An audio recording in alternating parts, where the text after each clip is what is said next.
Hello dear students, I am Dinesh Kumar Singh. Welcome to my channel Grammar Point. We are going to discuss about kinds of infinitive in this lecture. जैसा कि पहले lecture में हम लोग simple infinitive या noun infinitive के बारे में चर्चा किए थे, इसमें हम लोग जो है वो जीरेंडियल इन्फिनेटिव के बारे में चर्चा करेंगे। जीरेंडियल इन्फिनेटिव को क्वालिफाइंग इन्फिनेटिव भी कहते हैं। जीरेंडियल इन्फिनेटिव इसे इस नाते कहा जाता है क्योंकि ये एडजेक्टिव एडवर्ब या नाउन को क्वालिफाई करने का काम करता है, उसकी विशेषता बतलाता है और एडवर्ब में पर्पज के रूप में, उद्देश्य के रूप में भी ये प्रयोग किया जाता है। जैसे we eat to live, we eat to live, हम जीने के लिए खाते हैं, तो ये हमारा उद्देश्य व्यक्त कर रहा है। We go to school to study, हम स्कूल पढ़ने के लिए, अध्ययन करने के लिए जाते हैं। We go to temple to worship, हम पूजा करने के लिए मंदिर जाते हैं। तो इस तरह से आज इस लेक्चर में हम जीरेंडियल इन्फिनेटिव या क्वालिफाइंग इन्फिनेटिव के बारे में चर्चा करेंगे। तो हम चलते हैं जीरेंडियल इन्फिनेटिव या क्वालिफाइंग इन्फिनेटिव। इसका सेकंड नाम है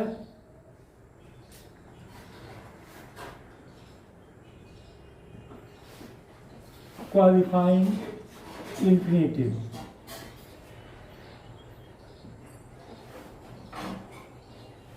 क्वालिफाइंग इन्फिनेटिव, जीरेंडियल इन्फिनेटिव या क्वालिफाइंग इन्फिनेटिव के बारे में हम चर्चा करेंगे। इसमें हम डिफिनीशन लिखते हैं।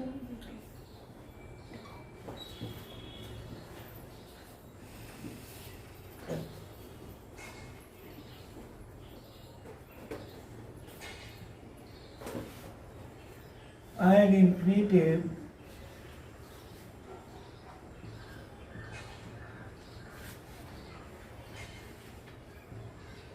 that is used for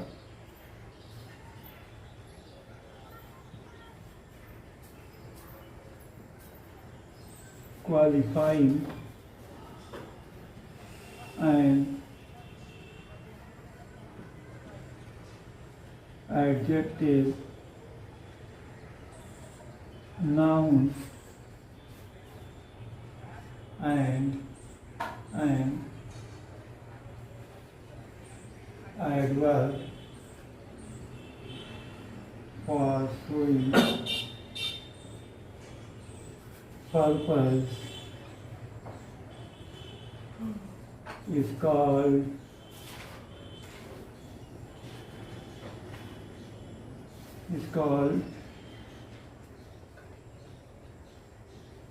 gerundial or qualifying infinitive.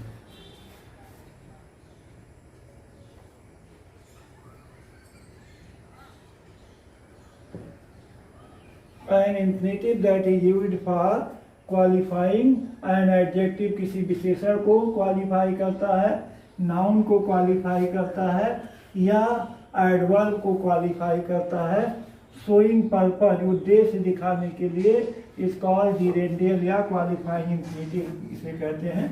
जैसे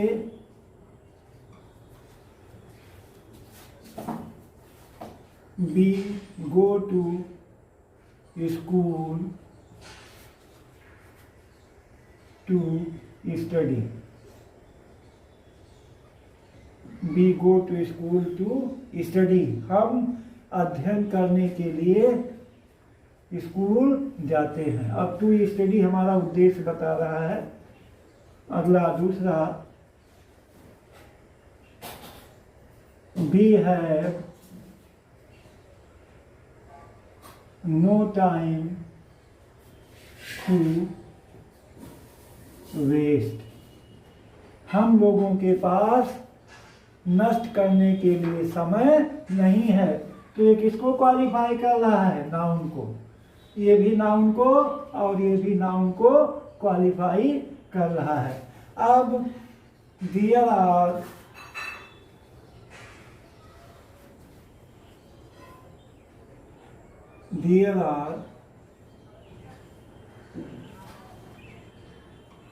4 uses of gerundial infinitive.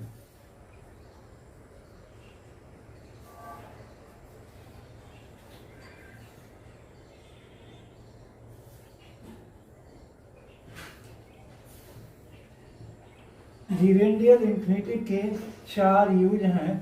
पहला, as an adverb, as an adverb for purpose. As an adverb, adverb के रूप में फॉर पर्पज, किसके लिए? उद्देश्य के लिए। जैसे पहला है example, we eat to live, we eat to live, हम खाने के लिए मतलब जीने के लिए खाते हैं। बी ईट टू लिव, हमारे खाने का उद्देश्य क्या है? जीवित रहने के लिए। हम जीवित रहने के लिए किसके लिए खाते हैं? जीवित रहने के लिए खाते हैं। अगला,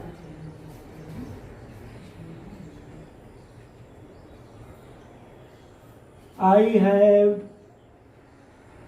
gone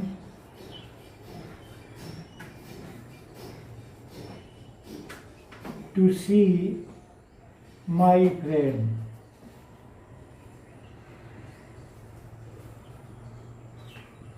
I have gone to see my friend.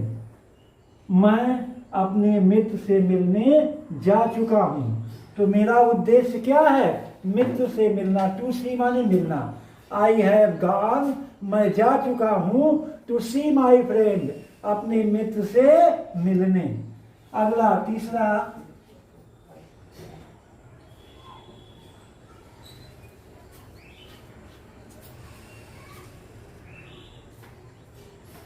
I went to station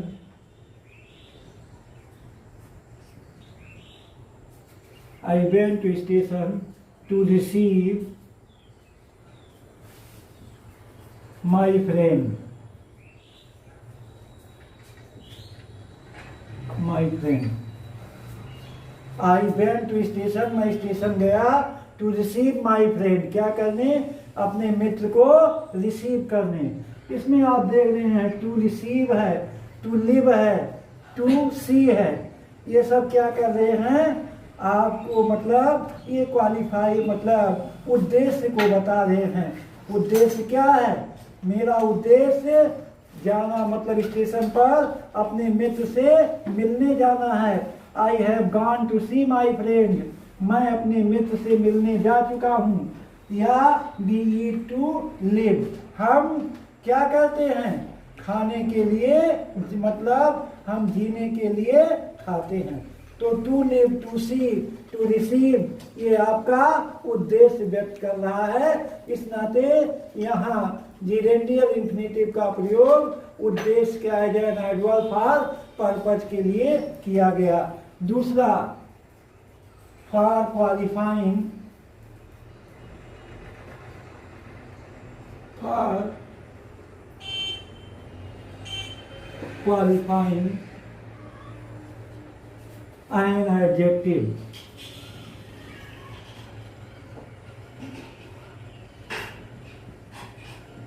For qualifying an adjective, adjective को की विशेषता बतलाने के लिए जब जीरेंडियल इंफिनिटिव का प्रयोग एडजेक्टिव की विशेषता बतलाने के लिए किया जाए तो उसे क्वालिफाइंग एन एडजेक्टिव कहते हैं। एग्जाम्पल हम ले लेते हैं। पहला, these apples are good to eat. These apples are good to eat. ये सेब खाने में अच्छे हैं। तो ये गुड की विशेषता बतला रहा है। किसको क्वालिफाई कर रहा है? टू ईट, गुड को, विशेषण को क्वालिफाई कर रहा है। अगला, this mango is fit to eat, this mango is fit to eat, यह आम आने में क्या, मतलब खाने में क्या है? अच्छा है। This mango is fit to eat. अगला, these students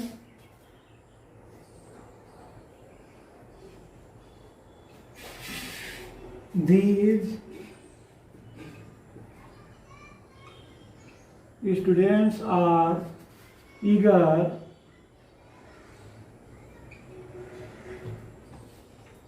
to learn. These students are eager to learn. ये मतलब ये विद्यार्थी सीखने के उत्सुक हैं। These students are eager to learn. ये लोग सीखने के इच्छुक हैं। eager या anxious, anxious कर लीजिए, anxious।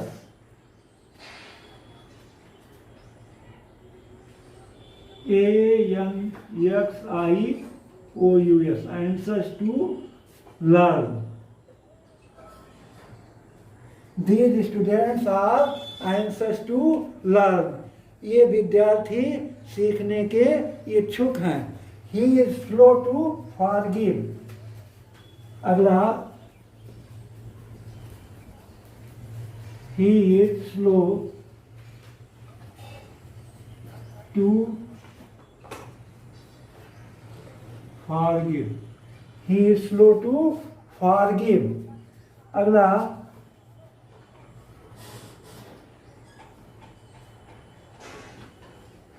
he is too old to do this work. He is too old to do this work. वह इतना बूढ़ा है कि काम नहीं कर सकता। He is too old to do this work. He is too old, वह इतना बूढ़ा है to do this work कि काम नहीं कर सकता। तो ये सब आपके क्वालिफाइंग एंड एडजेक्टिव, ये एडजेक्टिव को क्वालिफाई करते हैं। अगला हम चलते हैं चौथा, qualifying a noun.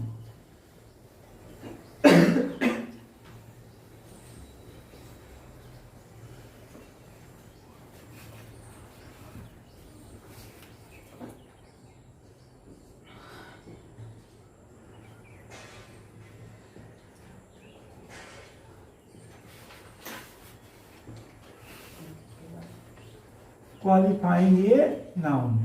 When an infinitive is used for qualifying, मतलब qualifying a noun, it is called qualifying a noun. जब infinitive का प्रयोग किसी संज्ञा की विशेषता बतलाने के लिए किया जाता है तो उसे qualifying a noun कहते हैं। जैसे I have no time to play. I have no time to play. Session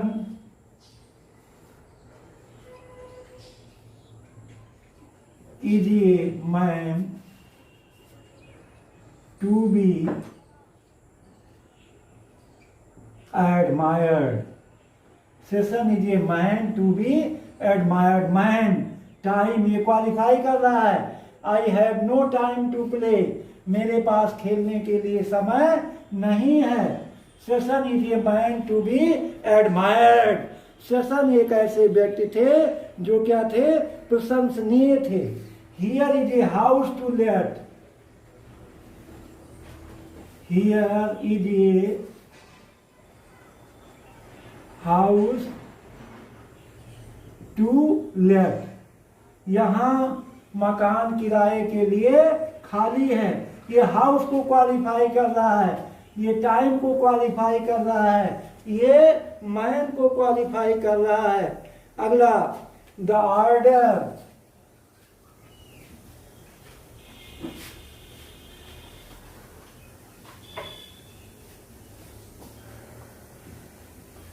to the order to advance. The order to advance was given.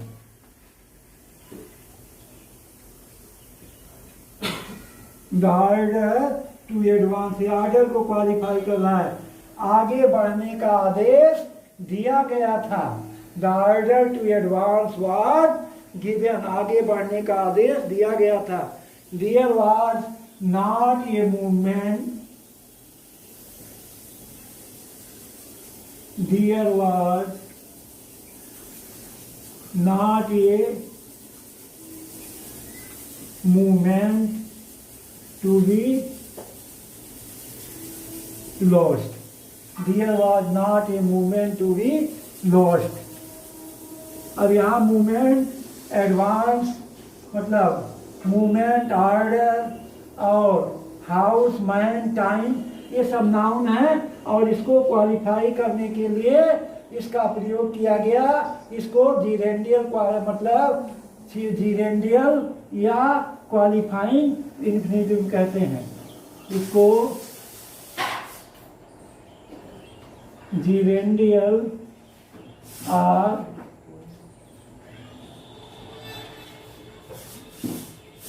Qualifying as noun कहा जाता है। अब हम लास्ट चलते हैं और है combine two sentences. Combining two sentences.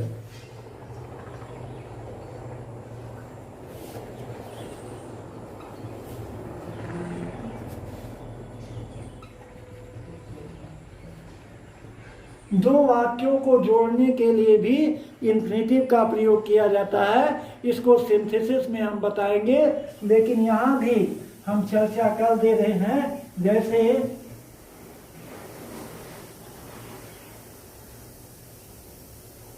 he went to school,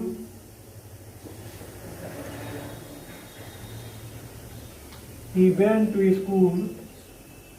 दूसरा he wanted to study,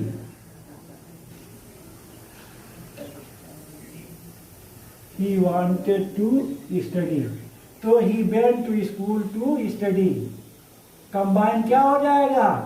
He went to school to study। अगला The lion was very big,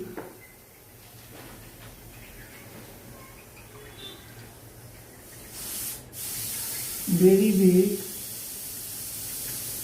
he could not go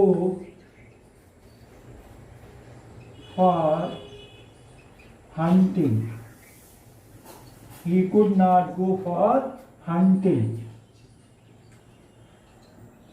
वह शिकार के लिए नहीं जा सकता था। तो the lion, he could not go to hunt,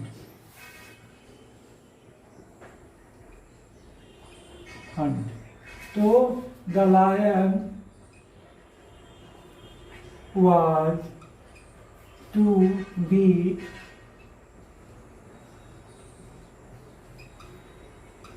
to hunt। The lion was too big to hunt, मतलब शेर इतना कमजोर था कि शिकार करने नहीं जा सकता था। तो इस तरह से ये दो वाक्यों को जोड़ने के लिए भी प्रयोग में लाया जाता है।